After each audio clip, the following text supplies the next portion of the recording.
আসসালামু আলাইকুম দর্শক, শুভ সকাল। আপনারা যে যেখানে পৃথিবীর যেখান থেকে আমাদের চ্যানেল পূর্ণিয়ার খোঁজ এবং পূর্ণিয়ার view YouTube channel Facebook page দেখছেন, সবাইকে স্বাগত জানাচ্ছি। আমাদের সাথে আজকে দুজন সম্মানিত ব্যক্তি উপস্থিত আছেন। আপনারা দেখছেন দুজনই আমাদের সম্মানিত অতিথি, নিয়মিত আলোচক। একজন হচ্ছেন আমাদের বাংলাদেশের, তার এখন রাজনৈতিক পরিচয় আগে দিতে হয়, তিনি জামাত ইসলামীতে যোগ দিয়েছেন, জামাতের নেতা মেজর অবসরপ্রাপ্ত আখরুজ্জামান রঞ্জন। এবং অপরজন দিল্লি থেকে আমাদের সবার সম্মানিত এবং আমাদের প্রিয় আলোচক, দিল্লি প্রেস ক্লাবের সভাপতি গৌতম লাহিড়ী। আপনাদের দুজনকে সালাম এবং শুভেচ্ছা জানিয়ে শুরু করছি অনুষ্ঠানের হেডলাইন করেছি ভারত বুদ্ধিজীবী হত্যায় দায়ী, আহ দায়ী নাকি পাকিস্তান ও রাজাকাররা। সেভেন সিস্টার্স বিচ্ছিন্ন করার আলাপ। একটু বোধহয় বিচ্ছিন্নটা ডাবল হয়ে গেছে, আমি ঠিক করে দিব পরে। কারণটা হচ্ছে একটা ব্যাকগ্রাউন্ড আছে নিশ্চয়ই।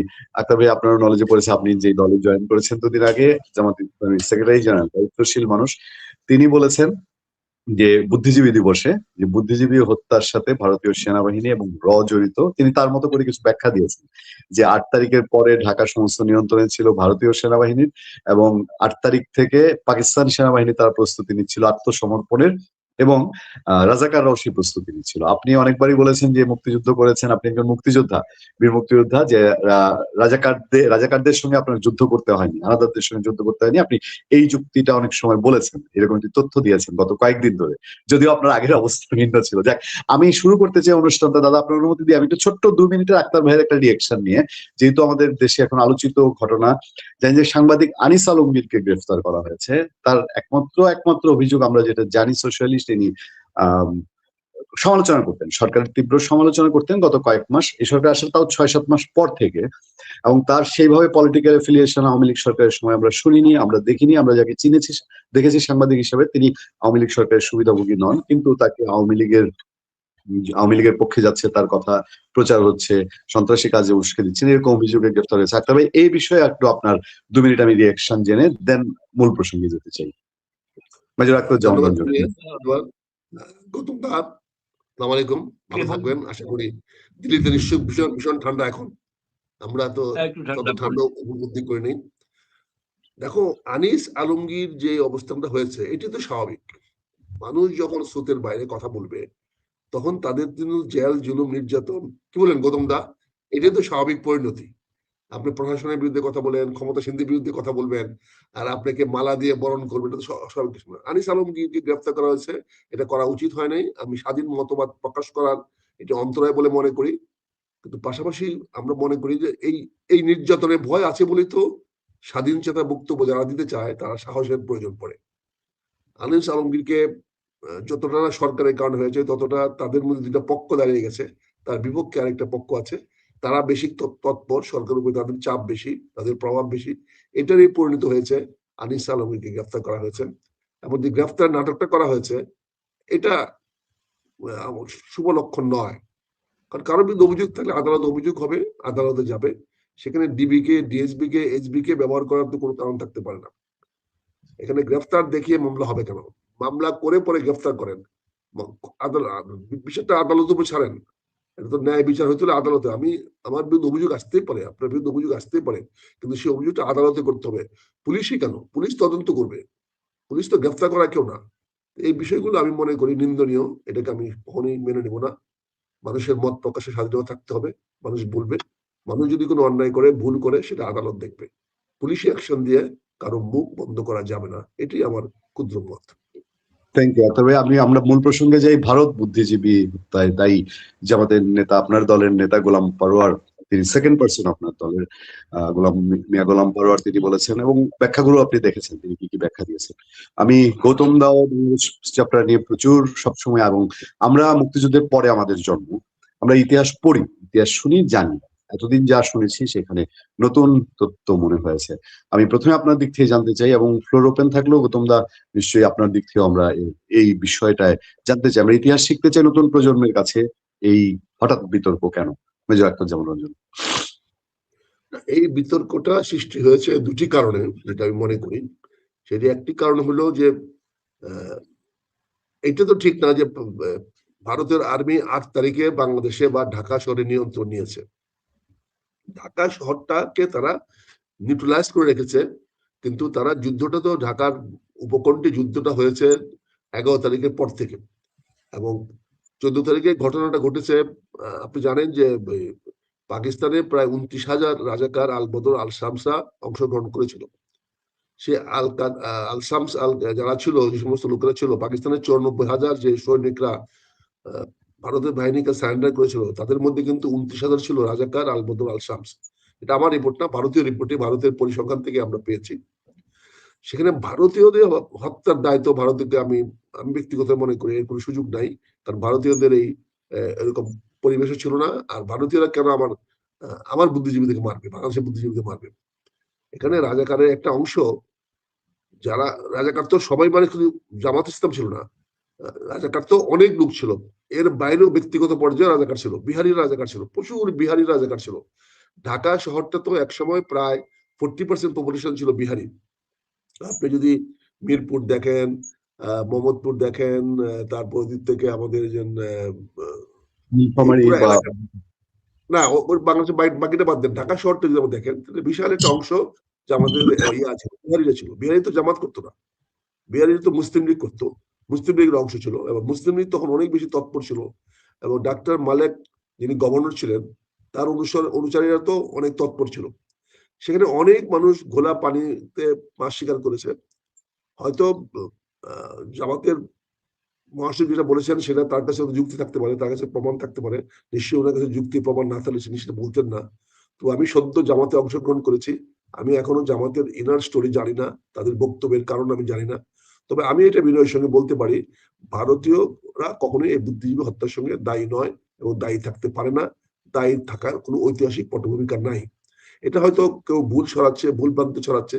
যেমন রাজশাহী চট্টগ্রাম ইউনিভার্সিটির একজন আহ প্রভিসি প্রো বিসি যে কথাটা বলেছেন, হয়তো উনাকে প্রোটেক্ট করতে গিয়ে হয়তো সাধারণ সম্পাদক সাহেব সেই কথাটা বলতে পারেন। তবে এই ব্যাপারে আমার কাছে কোনো তথ্য প্রমাণ নাই, এবং আমি একজন ক্ষুদ্র মুক্তিযুদ্ধ হিসেবে মনে করি যে বিষয়টা নতুন করে বিতর্ক তোলার কারণ নাই। ইতিমধ্যে অবশ্য অনেকেই বলেছে, অনেক আগে থেকে বলে আসতেছে, যেখানে বাংলাদেশের মানুষ যুদ্ধ করছে সেখানে এনারা ঢাকা শহরে কি করছিলেন, এটা নিয়ে অনেকের প্রশ্ন ছিল, যে ওনারা নিজেদের নিরাপদ জায়গায় সরে যান নাই কেন? তার মানে কি উনাদের কারোর সঙ্গে কোন রকম একটা সম্পর্ক ছিল কিনা, তারা তাদের প্রোটেকশন দিবে বা তারা তাদের জন্য কিছু কাজ করবে? এই কথাগুলো বাজারে টাওয়ার আছে, এটা অনেকে বলেন। তবে এই জিনিসটা পরিষ্কার হওয়া দরকার, এটা এটা আমাদের সবার পরিষ্কার হওয়া দরকার। আমরা কোনো কিছু তো হলেই ভারতের বিরোধিতা করি, ভারতের একটা বিষয়, একটা বয়ান তৈরি করি, এটা আসলে ভালো না, সঠিক নয়। কিছু হলেই কার দোষ? ভাসুরের দোষ। এই দোষটা তো দেওয়া ভালো না। আমি আজকে হয়তো গৌতমদের সামনে বলছি না, কিন্তু এই টেন্সটা, এটা বাংলাদেশের জন্য স্বার্থ বিরোধী, বাংলাদেশের স্বার্থে যায় না। কাজে যারা কথায় কথায় ভারতের বিপক্ষে আমাদেরকে চালিত করতে চান, এটা কিন্তু একদিনই গল্পটা ফাঁস হয়ে যাবে। তখন কি হবে? তখন কিন্তু আমরা বেকায়দায় পড়ে যাব। আমি এরকম উদ্ভট উৎকট ভারত বিরোধী হতে চাই না। ভারতের সঙ্গে আমার সম্পর্ক ভালো হোক বা না হোক, কিন্তু ভারতের সঙ্গে আমার স্বার্থটা তো দেখতে হবে। পরস্পর বিরোধী স্বার্থ আমাদের আছে, আমরা স্বার্থের সঙ্গে আমাদের আলোচনা হবে, স্বার্থ আমরা উদ্ধার করার চেষ্টা করব। ভারত তার স্বার্থ রক্ষা করবে, আমিও আমার স্বার্থ রক্ষা করব। এখানে ভারত বিরোধিতার প্রশ্ন নয়, প্রশ্ন হলো আমি আমার স্বার্থ সংরক্ষণ করব যে কোনো মূল্যে। ভারত ভারতের স্বার্থ সংরক্ষণ করবে তার দৃষ্টিভঙ্গিতে। এখানে আমার স্বার্থের সংজ্ঞা থাকতে পারে, কিন্তু ভারত বিরোধী হওয়ার বা সবকিছুতে ভারতকে দায়ী করার মানসিকতার সঙ্গে আমি একমত নই। ধন্যবাদ আক্তার ভাই। আমি আপনার কাছে আবারও আসবো। আমি এই বিষয়ে গৌতমদার একটু দৃষ্টি আকর্ষণ করতে চাই যে একই আমরা দেখছি, আক্তার ভাইয়ের সঙ্গে আমি একমত যে বাংলাদেশে ধরেন একে তো মুক্তিযুদ্ধ বিষয়ক একটু আবার আলোচনা যে ভারত অনেক কিছুর জন্য দায়ী, আবার দ্বিতীয়ত হচ্ছে মানে অভিযোগ, বিশেষ করে একটা নতুন অধ্যায় শুরু হয়েছে বাংলাদেশে। আর সেকেন্ড হচ্ছে যে এই যে ওসমান হাদি ইনকিলাব মঞ্চের, তোমরা নিশ্চয়ই জানেন যে বাংলাদেশের সাংঘাতিক রকম আক্রমণের ঘটনা ঘটেছিল তরুণ ছেলের উপরে। এটার পরেও ভারত কেন্দ্রিক আলাপ বেশি। মেজর আক্তার গত কয়েকদিন ধরে বলছিলেন যে মুক্তিযুদ্ধে ওনারা যুদ্ধ করেছেন শুধু পাকিস্তানি বাহিনীর বিরুদ্ধে, রাজাকারদের বিরুদ্ধে না, ভারতীয় সেনাবাহিনী আমাদেরকে সহযোগিতা করেছে। গৌতম দা, এই দুই ইস্যুতে যে এই ভারত বুদ্ধিজীবী হত্যায় দায়ী এবং হচ্ছে ভারতীয় সেনাবাহিনী প্লাস বাংলাদেশের সেই আপনার কাছ থেকে জানতে চাই, এবং ভারতের প্রতি অভিযোগের তীর মানে গতকাল জানেন যে আমাদের একজন দায়িত্বশীল রাজনৈতিক নেতা এই সময়ের হাসনাত আব্দুল্লাহ, তিনি বলেছেন যে বাংলাদেশের রাজনীতিবিদদের যেভাবে আশ্রয় দিচ্ছে ভারত, যেভাবে অপরাধীদের আশ্রয় দিচ্ছে, এরকম চলতে থাকলে ভারতের সেভেন সিস্টার্স বিচ্ছিন্ন করে দেওয়া হবে। গৌতম লাহিড়ী, আপনার বিশ্লেষণ জানতে চাই। ধন্যবাদ। আজকে একটি বিজয় দিবস এবং সেই উপলক্ষে আমি যেহেতু এই প্রোগ্রামে একজন বীর মুক্তিযোদ্ধা উপস্থিত আছেন, আমি সেই মুক্তিযোদ্ধাদের প্রতি আমার শ্রদ্ধা জানিয়ে এবং বাংলাদেশের স্বাধীনতা যুদ্ধে ভারতের 16,000 সেনা প্রাণ হারিয়েছিলেন, তাদের স্মৃতিতে শ্রদ্ধা জানিয়ে আমি আমার বক্তব্য রাখছি, শুরু করছি। আশা করি বাংলাদেশ ভবিষ্যতে আবার একটি শান্তিপূর্ণ রাষ্ট্রে পরিণত হবে আর কি, এটা আমাদের কামনা। আমরা চাই স্থিতিশীল এবং সমৃদ্ধশালী বাংলাদেশ আমরা চাই। এটা ভারতের স্বার্থে প্রয়োজন, কেবলমাত্র বাংলাদেশের স্বার্থে নয়। আপনি অনেকগুলো প্রশ্ন করে ফেলেছেন, আমি প্রথম একটু ছোট্ট করে বলে নেবো। আমি ব্যক্তিগত প্রয়োজনে ভারত আবার ৭১-এর মতো বাংলাদেশে হস্তক্ষেপ করবে। আমি তার সঙ্গে বহু প্রোগ্রামে অংশগ্রহণ করেছি এবং ব্যক্তিগত আলাপ আলোচনায় করেছি। তার অনেক বক্তব্য ছিল ভারত সম্পর্কে, যে শেখ হাসিনা সরকারের যে দুর্বলতাগুলি বা গণতন্ত্রের বিরোধী যে কার্যকলাপ বলে তারা মনে করতেন, সেগুলো সম্পর্কে ভারত কেন কোনো মন্তব্য রাখে না। এমন একজন ব্যক্তি, তাকে যখন আরেকটি সরকার, যেটা বললেন আগে মেজর আখতারুজ্জামান সাহেব, যে তিনি যেহেতু সমালোচনা করছেন সেই জন্য তাকে ফুলচন্দন দিয়ে উপহার দেবে তা নয়, কিন্তু এটা প্রমাণ করে 5ই আগস্টের পর যে বলা হয়েছিল যে বাংলাদেশে মুক্ত সাংবাদিকরা মুক্ত, স্বাধীন চেতা, স্বাধীনভাবে বক্তব্য পেশ করতে পারেন, সেটা যে কত অসত্য, সেটা এই আনিস আলমগীরের গ্রেপ্তার প্রমাণ করে দিল। বাংলাদেশের মুক্ত স্বাধীনতা বলে কিছু নেই এবং গণতান্ত্রিক স্বাধীনতাও নেই এবং সাংবাদিক স্বাধীনতা নেই প্রায় বলা যেতে পারে। আমি আশা করব যে পূর্ণিয়া সাহেব, আপনার উপর যাতে আর কোনো আক্রমণ না হয় আর কি, আপনি যে সাহসের সঙ্গে অনুষ্ঠান পরিচালনা করেন। দ্বিতীয়ত আপনার প্রশ্ন ছিল যে ওই যিনি আহত হয়েছেন গুলিতে, খুব গুরুতরভাবে তাকে বিদেশে নিয়ে যাওয়া হয়েছে, এই সম্পর্কে যে কথাবার্তা বলা হয়েছে এবং ওই যে কথাটি বললেন যে যেকোনো বিষয়ে ভারতের দিকে আঙুল তোলা, আসলে এটা আজকে বিজয় দিবসে আলোচনাটা খুব প্রাসঙ্গিক এই কারণেই যে মুক্তিযুদ্ধের পক্ষে বা মুক্তিযুদ্ধের আদর্শে যে দীক্ষিত মানুষ বা যে ধরনের প্রতিষ্ঠান বা সংগঠন, আজকে তাদের বিরোধী একটা সংগঠন ক্ষমতায়। হয়তো আজকে মোহাম্মদ ইউনূস তিনি গিয়ে শ্রদ্ধা জানিয়েছেন, এটা ঠিকই। ব্যক্তিগতভাবে তিনি মুক্তিযুদ্ধের পক্ষেই ছিলেন, এটা ঠিকই। কিন্তু তাদের চালিকা শক্তি সরকারের আমরা যেন দূর থেকে ভারত থেকে অনুভব করি বা দেখি, নিয়ন্ত্রকের ভূমিকায় আছে কিন্তু মুক্তিযুদ্ধ বিরোধী শক্তি। ফলে স্বাভাবিকভাবেই তাদের ধ্যান ধারণা এগুলো প্রতিফলিত হবে এবং যে কারণে তারা যেখানে আমি দেখছি দিল্লিতে বাংলাদেশ হাই কমিশনার তিনি ভারতের সঙ্গে সুসম্পর্ক করার একটা উদ্যোগ নিচ্ছেন এবং তার একটা কথাবার্তা চলছে, দুটোই উচ্চ পর্যায়ের বৈঠকও হয়ে গেছে, ভারতের পররাষ্ট্র সচিব সফরও করে এসছেন। এরপরে যদি কোনো সম্পর্ক রাখার দায়, সেটা যদি তারা যদি না রাখেন, একতরফাভাবে ভারতের পক্ষে তো কোনো স্বাভাবিক সম্পর্ক তৈরি করা তো সম্ভব না। ক্রমাগত যদি এইভাবে আক্রমণ হতে থাকে ভারতের উপরে, রাজনৈতিকভাবে যে আক্রমণ হচ্ছে এবং ভারতের হাই কমিশনার প্রণয় বর্মাকে তলব করে যে কথা বলা হয়েছে, এখনো পর্যন্ত ভারত কিন্তু বাংলাদেশের হাই কমিশনারকে তলব করেননি। আমি জানি না যারা করবেন কিনা এরকম কিছু, কিন্তু তারা তীব্র প্রতিবাদ জানিয়েছে। একটা বিবৃতি দিয়েছে। আইন শৃঙ্খলাটা দেখার দায়িত্বটা সেই দেশের সরকারের। আমি তো দেখলাম গতকাল বিভিন্ন রাজনৈতিক দল বিএনপি বাদে যারা যে ঐক্য মঞ্চে নামক বা এরকম একটা জায়গায় সকলে একত্রিত হয়েছিলেন, সেখান থেকে তারা তো স্বরাষ্ট্র উপদেষ্টার পদত্যাগ দাবি করেছে। তো ব্যর্থতার তো স্বরাষ্ট্র উপদেষ্টা, সেখানে হঠাৎ তিনি কি ভারতের সঙ্গে ষড়যন্ত্র করে এরকম ঘটনা ঘটিয়েছেন? আমি জানি না। এই কথা যদি বলেন, এর চেয়ে হাস্যকর তো আর কিছু হয় না। আক্তার ভাই অভিযোগ তুলেছেন, আক্তার ভাই স্বরাষ্ট্র উপদেষ্টার বিরুদ্ধে অভিযোগ প্রথমেই তুলেছেন এই ঘটনার পরে। হ্যাঁ, এবং ঘটনা যে এটা তো তার ব্যর্থতা, এই বিষয়ে তো কোনো সন্দেহ নেই। যখন ভারতেও এরকম কোনো ঘটনা ঘটে, প্রথম আঙুল তোলা হয় স্বরাষ্ট্রমন্ত্রীর দিকে। যখন পাকিস্তানি জঙ্গিরা হামলা করেছিল, ভারতের স্বরাষ্ট্রমন্ত্রীকে পদত্যাগ করতে হয়েছিল শিবরাজ পালিয়ে। তিনি কয়েকদিন আগে অবশ্য মারা গেলেন। কিন্তু তাকে পদত্যাগ করতে হয়েছিল, এটা ঘটনা। এখন আমি বলব যে আপনার এটা ছিল দ্বিতীয় প্রশ্ন। সুতরাং এটা ভারত তার প্রতিক্রিয়া জানিয়েছে এবং যে জানিয়ে তারা বলেছে যে এটা ভারত থেকে কোনো বাংলাদেশের জনতা বা জনগণ বিরোধী কোনো কাজে কোথাও ভারত সরকার সেটা উৎসাহ দেয় না। আপনি যুক্তরাজ্য বা যুক্তরাষ্ট্রে যেখানে যে পলাতক আওয়ামী লীগ নেতা কর্মীরা যেভাবে রাস্তায় নেমে আন্দোলন করতে থাকে, সে ব্যাপারে আপনাদের কখনো কাউকে বলতে শুনি যে কেন এটা যুক্তরাজ্য বা যুক্তরাষ্ট্রকে বলা হচ্ছে। সেখানে তো প্রধান উপদেষ্টা হেনস্থা পর্যন্ত হয়েছে এবং নিউ ইয়র্কেও হেনস্থা হতে হয়েছে উপদেষ্টাদের এবং তাদের দিকে ডিম ছুঁড়ে মারা হয়েছে এবং এই ঘটনায় তারা একটা কোন রকমে একটা নিয়ম রক্ষার মতো প্রতিবাদ করেছেন, এইটুকুই। কিন্তু যেভাবে ভারতের দিকে প্রতিনিয়ত আঙুল তুলছেন, সেইভাবে আঙুল তো যুক্তরাষ্ট্রের প্রতি তুলছেন না। এই কারণেই তুলছেন না, সেটা সাহস নেই তোলা। সাহস নেই যে ওরা থাপ্পড় মারলেও আমরা চুপ করে থাকবো, এরকম একটা ব্যাপার। তৃতীয়ত আপনার যে প্রশ্ন যে বুদ্ধিজীবী হত্যা, এটা তো হাস্যকর বিষয়ে কোনো সন্দেহ নেই। কারণ যে কথাটা বললাম যে মুক্তিযুদ্ধ বিরোধী শক্তি যেহেতু চালিকা শক্তি হয় সরকারে, তারা এই জাতীয় কথাবার্তা বলবেনই, এটা খুব স্বাভাবিক। কারণ বাংলাদেশের মানুষ, আমি মনে করি 60% মানুষ মুক্তিযুদ্ধের আদর্শের পক্ষের মানুষ, যিনি যেভাবেই বিএনপিতে থাকলেও তাও তাও তারা কিন্তু মুক্তিযুদ্ধের পক্ষে। আপনি তো তারেক রহমানের বক্তব্য কিছু কাল আগে শুনেছেন, ৭১ যেন ভুলে না যাই, এবং কারা করেছিল ৭১-এর এই কাণ্ড কারখানা, তিনি তাদের দিকে আঙুল তুলেছেন। তারা তো আজকে চালিকা শক্তির ভূমিকায় আছে বাংলাদেশে। ফলে আমি তো বাংলাদেশের শীর্ষ নেতার কাছ থেকে শুনছি তাদের বিরুদ্ধে কথাবার্তা। ৭১ থেকে ২০২৫, এমনকি ২০২৪ও যদি ধরেন, এই পর্যন্ত কেউ তো এই অভিযোগটা তোলেনি এখনো পর্যন্ত যে বুদ্ধিজীবীদের হত্যার পেছনে ভারত যুক্ত ছিল।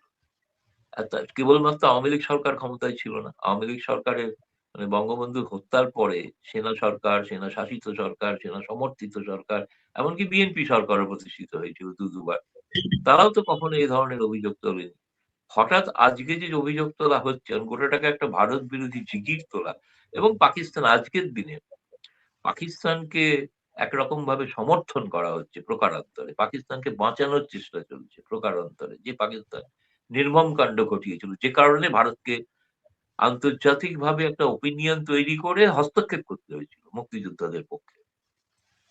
সকলেই জানেন যে প্রণব মুখোপাধ্যায় ভারতের পার্লামেন্টে কি ভাষণ দিয়েছিলেন, কেন বাংলাদেশের মানুষের পাশে থাকা দরকার, কেন যুদ্ধে থাকা দরকার, যেভাবে নির্মম হত্যাকাণ্ড চলছে, নির্মম অত্যাচার চলছে, নারী শিশুদের ওপর অত্যাচার চলছে, তার প্রতিবাদেই ভারত যেটা বলেছিল। কারণ এটা হচ্ছে যখন জওহরলাল নেহরুর আদর্শ, যদি কোনো মুক্তিকামী মানুষ এরকম শোষিত নিপীড়িত হতে থাকে, তাহলে তার পাশে দাঁড়ানো ভারতের কর্তব্য। এবং এটাও আমি আজকে বলছি, 16ই ডিসেম্বর, যদি এরকম বাংলাদেশে আবার এই ধরনের মানুষরা নিপীড়িত অত্যাচারিত হতে থাকে, প্রয়োজনে ভারত আবার হস্তক্ষেপ করতে পারে। কিভাবে করবে সেটা নির্ভর করবে বাংলাদেশের মানুষ কি চাইছেন তার উপরে। ওই ছিন্ন করে দেওয়া সেভেন সিস্টার্স কে, এসবগুলো হাস্যকর কথা। এটা সামরিক শক্তির যদি তুলনা করেন, সেই তুলনাতে তো এটা একটা হাস্যকর দাঁড়ায় না। খামোখা আপনাদের সেখানকার সেভেন সিস্টারের পাশে লাগোয়া প্রতিবেশী অঞ্চল, সেগুলো না বিচ্ছিন্ন হয়ে যায়, সেটা ভাবে রাখা দরকার। অর্থাৎ চিকেন নেকটা যেন, পরিসরটা যেন চিকেন নেকের পরিবর্তে ওটা যেন একটা ঘোড়ার গলা হয়ে না দাঁড়ায়, তখন বলা হয় হর্সেস নেক হয়ে দাঁড়াবে আর কি। ফলে এগুলো হাস্যকর। কিন্তু ভারত কোনো সার্বভৌম দেশের উপরে অধিকার হস্তক্ষেপ করবে না, যদি না সেখানকার মানুষ চান। সেখানকার মানুষ যদি একযোগে নেমে এটা চান যে আমরা অত্যাচারিত নিপীড়িত প্রতিবেশী ভারতের, উচিত আমাদের পাশে দাঁড়ানো। ভারত সরকার এটা সিদ্ধান্ত ঘোষণা হয়নি, সিদ্ধান্ত যে ভারত পাশে থাকবে এবং দাঁড়াবে। দাদা আবার একটু অল্প সময়ের জন্য আসবো আপনার পাশে। আমি জানি না আক্তার ভাই গৌতম দাও ও হাসনাত আব্দুল্লাহর কথা যেভাবে পরোক্ষ একটা হুমকি আমাদেরকে দিলেন কিনা, কিন্তু আমি যুক্তির খাতিরে বলি, আপনি গত কয়েক মাসে, গত 3-4 মাসে আপনি অনেকবার এই কথা বলেছেন যে যদি আমাদের দুর্বলতা হয়, আমাদের বিভেদ হয়, আমাদের অনৈক্য হয়, তাহলে ভারত নানানভাবে চলে আসতে পারে। এটা আপনি বলেছেন অনেক আলোচনা, অনেক লাইভে বলেছেন। আমার কথা হলো, মাহফুজ আলম উপদেষ্টার দায়িত্ব নেওয়ার পরপরই একটা পোস্ট দিয়েছিলেন, সে নিয়ে হুলস্থুল, ভারত আনুষ্ঠানিক সেটা নিন্দা জানিয়েছিল, তখন সেটা তিনি সরিয়ে নিয়েছিলেন। এখন উপদেষ্টা থেকে যাওয়ার পর তিনি কথা বলছেন, তিনি বলছেন যে আর লাশ পড়লে লাশ নেব। হাসনাত আব্দুল্লাহ এই যে বললেন সেভেন সিস্টার নিয়ে, এটা কি শুধুই রাজনৈতিক বক্তব্য গৌতমদা যেটা বলছেন, নাকি ভেতরকার আরো কোনো এখানে অন্য কোনো ইন্টারন্যাশনাল গেম আছে? মেজর আক্তার জামান রঞ্জন, তারপর আমি গৌতমদার কাছ থেকে অল্প আর একটু শুনে শেষ করবো। আমি আক্তার ভাই, এইটার আসলে এইটা বারবার এই ইন্ডিয়া এবং ইন্ডিয়া সেভেন সিস্টার নিয়ে কথা বলা, এবং এটা নিয়ে ইন্ডিয়ার প্রতিক্রিয়া, ইন্ডিয়া মিডিয়ার প্রতিক্রিয়া দেখেছি যে ওই যে ম্যাপ চেঞ্জ করা, আমাদের যে গ্রাফিতির বইটা প্রধান উপদেষ্টা দেন, সেটাকে ইন্ডিয়ার মিডিয়া বলছে যে সেখানে তাদের ম্যাপ চেঞ্জ করা হয়েছে, যদিও আমাদের সরকার এটা অস্বীকার করেছে। এটার ভেতরে কি আর কোনো রাজনীতি নিহত হয়েছে? আগে একটু মেজর আক্তার জামান রঞ্জন আপনার কাছ থেকে জানতে চাই। উনিয়া এই বিষয়টি লাগাতার ভাবে গত 6 মাস ধরে বলে আসতেছি। আজকে গৌতম লাহিড়ী দাদা যে কথাটা বললেন, গৌতম লাহিড়ী তো কোনো ব্যক্তি নন, উনি ভারতের সাংবাদিকদের একজন লিডার, ভারতের আইজ এন্ড ইয়ার্স, এবং ভারতীয় আভ্যন্তরীণ দৃষ্টিভঙ্গি কি তারই কিন্তু একটা প্রচ্ছন্ন ইঙ্গিত উনি ওনার বক্তব্য দিয়েছেন। আমি এটাকে হুমকি মনে করবো না, ওনার প্রতি আমি কৃতজ্ঞ থাকবো যে ওনার ইনসাইটটা উনি আমাদের সামনে আজকে অকপটে স্বীকার করেছেন, যে আপনারা বারবার আমাদের দিকে আঙ্গুল তুলবেন, আমাদের প্রতি অপমানজনক কথাবার্তা বলবেন, আর আমরা চুপ করে বসে থাকবো, এটা কিন্তু আমাদের আদর্শের সঙ্গে যায় না। এই কথাটা তো লাহিড়ী দাদা আমাদেরকে জানিয়ে দিলেন যে তাদের একটা আদর্শ আছে, মুক্তিকামী মানুষের পাশে দাঁড়ানো। এটা নেহরুর একটা রাজনৈতিক দৃষ্টিভঙ্গি ছিল তৎকালীন সময়ে। তারা পৃথিবীর সকল দেশেরই মুক্তিকামী মানুষের পাশে দাঁড়াতো, এমনকি আলজেরিয়ার পাশেও নেহরুর ভারতীয়রা দাঁড়ানোর অভিজ্ঞতা দেখেছি, এমনকি চীনের জাতীয়তাবাদী আন্দোলনকেও নেহরু সাহেব সমর্থন করেছিলেন। তো এটা তো আমরা অতীত থেকে দেখে আসছি। আজকে ওনার এটাকে কিন্তু হুমকি না, এটা উনি ওনার ইনসাইটটা আমাদের বাংলাদেশের মানুষের ভালোর জন্য উনি প্রকাশ করেছেন। আমি আপনাকে ধন্যবাদ জানাচ্ছি যে আপনি ইনসাইটটাকে ভিতরে রাখেন নাই। আমি অনেকবারই বলেছি যে আপনার এই হট স্নেকে পরিণত হওয়ার সুযোগ কিন্তু আমরা করে দিচ্ছি। কারণ আপনি গাইবান্ধার থেকে কেটে, কুড়িগ্রাম থেকে কেটে আপনি এই ইয়াতে মালদা পর্যন্ত নিয়ে যেতে পারবেন খুব সহজেই, তাতে আপনি খুব ব্যাক পেতে হবে না। এবং আপনার আমার ফেনীকে সার্জারি করে ফেলতে পারবেন, কেটে আমার উত্তর পূর্ব আমার দক্ষিণ পূর্বাঞ্চলকে আপনি আলাদা করে ফেলতে পারবেন। কাজে এখানে আমি আমার ছেলেরা যে কথা বলছে এটা আজকে তাদের একটা ইন্সপায়ারিং স্পিচ হিসেবে নেন। It is don't mean it, it doesn't have the এটা অ্যাচিভমেন্টের কিছু না, এটা একটা ইন্সপায়ারিং স্পিচ। রক্ত যখন দিয়েছি রক্ত আরো দিব, তার মানে এই না আমার সিরিঞ্জে রক্ত আপনি বের করে নিয়ে যাবেন। এটা একটা রেটরিক বক্তব্য। আমরা বলেছি দরকার পড়লে আপনাকে বিচ্ছিন্ন করে দেবো, তারপরে বিচ্ছিন্ন করার ক্ষমতা আমার নাই, কিন্তু আমার যুদ্ধকে উজ্জীবিত করার জন্য, আমার আপনার ভারতীয় আধিপত্যবাদের বিরুদ্ধে লড়ার জন্য আমাকে তো একটা বয়ান তৈরি করতে হবে। আপনি যখন হিন্দুত্ববাদ প্রতিষ্ঠা করবেন, আপনি যখন বিজেপির মতো একটি ধর্মবাদী রাষ্ট্র প্রতিষ্ঠিত হবে, সেখানে ধর্মনিরপেক্ষতা ভারতে থাকবে না, তখন তো আমার একটা ভয় পাওয়ার কারণে আছে। এবং সেখানে আমার জাতিকেও তো আপনার হিন্দুত্ববাদের বিরুদ্ধে আমাকে দাঁড় করাতে হবে। সেই ন্যারেশনের জন্য, সেই ন্যারেটিভের জন্য আমাকেও তো একটা চরম ভারত বিরোধী বক্তব্য আনতে হবে। কিন্তু এটা কিন্তু রেটরিক, এটা মোরলেস ইনসাইড না, এটা হলো আমার প্রজন্মকে তৈরি করা। কিন্তু সম্পর্কটা নির্ভর করবো কিন্তু রাজনৈতিক উচ্চাসার উপর, রাজনৈতিক ইচ্ছার উপরে। আমাদের দুই দলের রাজনৈতিক নেতারাই নির্ধারণ করবে ভারত বাংলাদেশের সম্পর্ক কি হবে। এটা কিন্তু রাজপথ থেকে নির্ধারিত হয় না, এটা নির্ধারিত হয় ডিপ্লোম্যাটিক চ্যানেলে। আপনি বলেছেন যে আমাদের রাষ্ট্রদূত ইতিমধ্যে আপনাদের সঙ্গে সভা মিটিং করেছে, যেটা কিন্তু আমাদের বাংলাদেশে প্রচারিত হয় নাই। আজকেই প্রথম শুনলাম কি বলো পুনিয়া, যে আমাদের রাষ্ট্রদূত আপনাদের সঙ্গে দুইটা সভা করেছেন। তার মানে এখানে কি বলে ডিপ্লোম্যাটিক চ্যানেলেও আলাপ আলোচনা চলছে। আমরা তো দুইটি প্রতিবেশী দেশ, খারাপ সম্পর্ক রেখে কারোই সুবিধা হবে না, কারোই ভালো হবে না। কেন আমরা যাব ভারতের মধ্যে একটা দেশের সঙ্গে সম্পর্ক খারাপ রাখতে? কিন্তু সেখানে দুজনেরই একটা অভিপ্রায় থাকতে হবে, আমরা একটা উইন উইন সিচুয়েশনে আসতে হবে। উইন উইন সিচুয়েশনে আসলে সম্পর্কটা দীর্ঘস্থায়ী হবে এবং এটা টিকে থাকবে, টেকসই সম্পর্ক গড়ে উঠবে, আমি সেটা প্রত্যাশা করি। আর এখানে যে বক্তব্যগুলো দিচ্ছে হাসনাত আব্দুল্লাহ দিচ্ছে বা আমাদের যে হচ্ছে, এগুলো অনেকটা নির্বাচনী বক্তব্য, এটা রাজনৈতিক বক্তব্য, এটার সঙ্গে ভারতের বিদ্বেষী কোনো সম্পর্ক নাই। যেমন যদি আর একটি গুলি চলে, তার মানে কি গুলি কি চলে নাই? তাহলে এটা তো একটা রিটরিক বক্তব্য। আজকে পাকিস্তানিরা এখানে একটা ফ্রন্ট খুলতে চায়, এটা তো একদম জলবত্তরণ সহজ। পাকিস্তান প্রেশারটা ওয়েস্টার্ন সেক্টর থেকে কমানোর জন্য তারা যদি ইস্টার্ন সেক্টরে বাংলাদেশের সঙ্গে একটা বন্ধুত্ব করে বাংলাদেশকে উস্কাইয়া দিতে পারে, তাহলে তো বেনিফিটটা পাকিস্তানের হবে।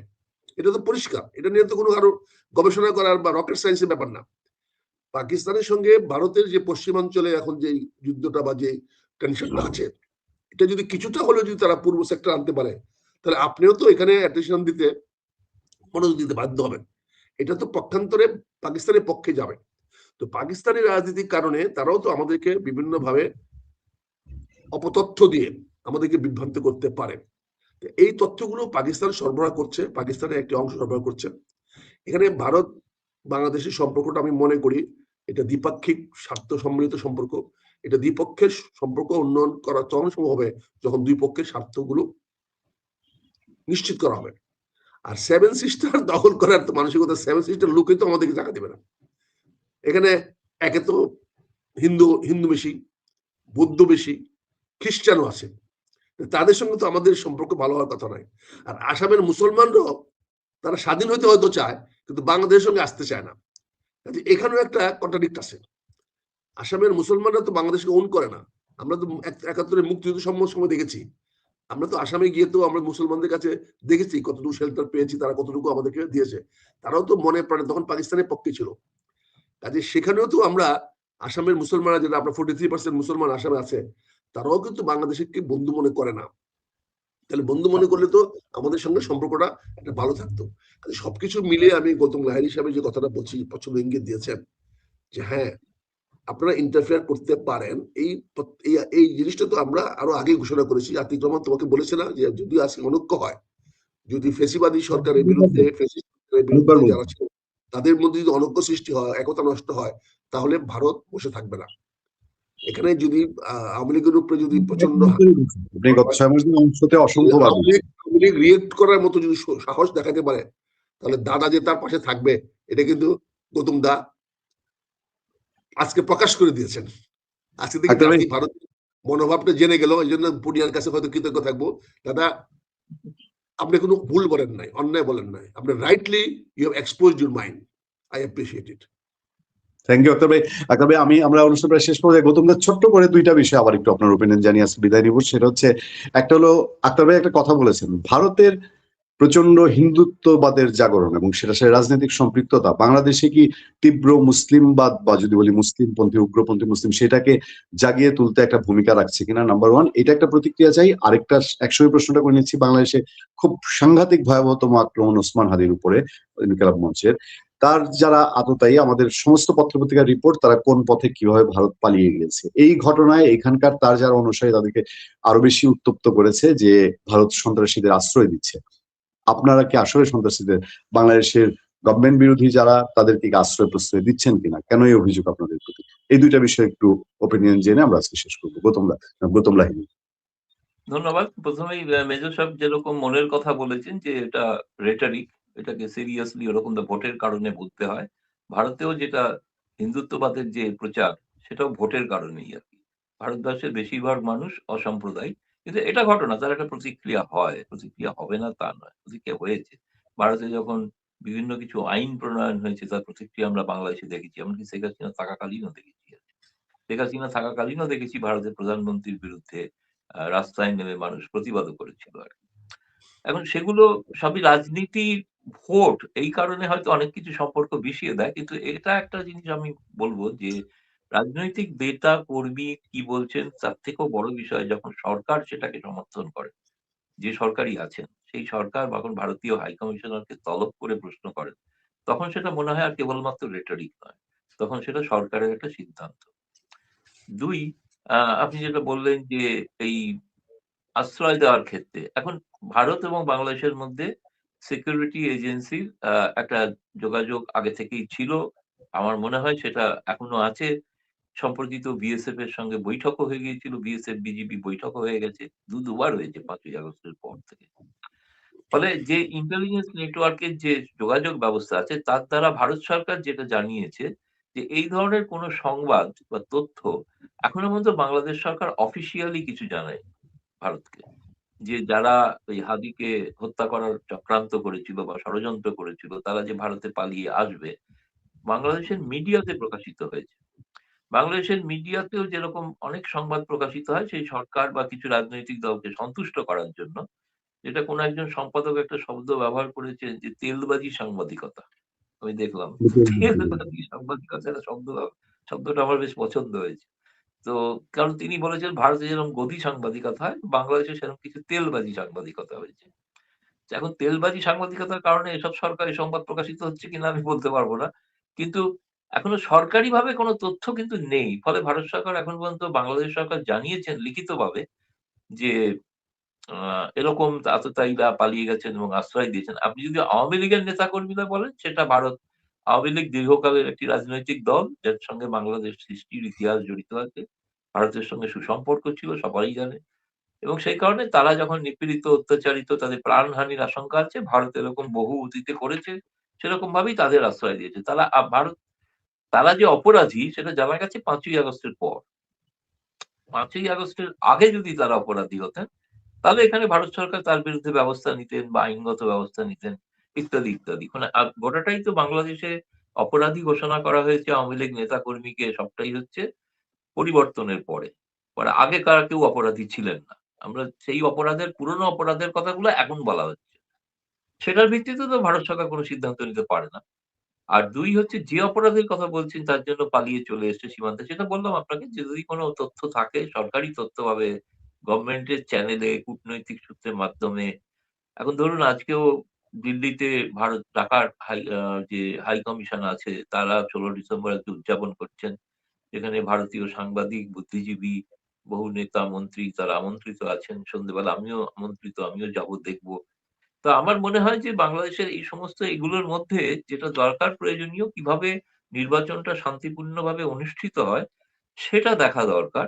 এবং সেটা হলেই আমার মনে হয় একটা নির্বাচিত সরকার প্রতিষ্ঠিত হলেই সম্পর্কটা আবার নতুন ভাবে একটা আবার যাত্রা শুরু করতে পারে। এখন একটা কাজ চালানোর মতো সম্পর্ক চলছে। কেন অন্তর্বর্তীকালীন সরকার, যার কোনো ব্যবস্থা বাংলাদেশের সংবিধানেও বলা নেই। বাংলাদেশের সংবিধানে আছে কেয়ারটেকারের ব্যবস্থা। ছিল অতীতে, যেটা বাতিল হয়েছিল আবার পুনর্স্থাপিত হয়েছে। তাও হয়েছে পরবর্তী নির্বাচনের পর থেকে। ফলে আমরা চাইবো বাংলাদেশে একটা শান্তিপূর্ণ নির্বাচন, এবং ভারত মনে করে যে আওয়ামী লীগ সহ সকলের নির্বাচন হওয়া দরকার। এবং শেষ কথা বলব যে আমি একজন খুব বিশিষ্ট বুদ্ধিজীবীর সাক্ষাৎকার আজকে বাংলাদেশের কাগজে প্রথম পাতায় বেরিয়েছে এবং পড়লাম আমি। তিনিও বলেছেন যে এই বিষয়টা সরকারকে ভেবে দেখা দরকার, যে একমাত্র একটি দলের সঙ্গে যে দল রাষ্ট্রের স্বীকৃতি জড়িত ছিল, সেই দলটিকে বাদ দিয়ে নির্বাচন করা যায় কি যায় না, এটাই সরকারের কাছে একটা বড় চ্যালেঞ্জ। সেটা ভেবে দেখা দরকার আছে। এই কথা বলতে গিয়ে একজন জেলে গেছেন, আমি জানি না আমরা এই কথা বলবো কিনা আক্তার ভাই। আমি আপনাদের দুজনই আমাদের না, নিয়মিত আপনি আলোচনা আপনাদের খুব বিখ্যাত বুদ্ধিজীবী রেহমান শোভন চৌধুরী, আজ প্রথম আলোর পত্রিকায় তার সাক্ষাৎকার পড়ুন। চমৎকার ইন্টারভিউ। তার অনেকাংশ, অনেক বক্তব্যের সঙ্গে আমি ব্যক্তিগতভাবে একমত। তিনি শেখ হাসিনা সরকারের অনেক কিছু ব্যর্থতার কথা বলেছেন। বলেছেন সেই ব্যর্থতার কারণে মুক্তিযুদ্ধ বিরোধী শক্তি সুযোগ পেয়ে গেছে। এখানে আমি আপনাদের সপরিচিত জবাব দিব তুমি প্রশ্নের আগে। আমি গৌতম লাহিড়ীকে বলবো, রহমান সাহেব সম্মানের ব্যক্তি, শ্রদ্ধেয় ব্যক্তি, কিন্তু বিনয়ের সঙ্গে বলতে হচ্ছে ওনার কিন্তু চারিত্রিক কনসিস্টেন্সি নাই। উনিও উনি কিন্তু তুষামোদী লেখক, উনিও কিন্তু তুষামোদী লেখক, তুষামোদী বুদ্ধিজীবী, তুষামোদী অর্থনীতিবিদ। উনি যখন যাকে উনি অনেকটা ওই পেইড কনসালটেন্টের মতো।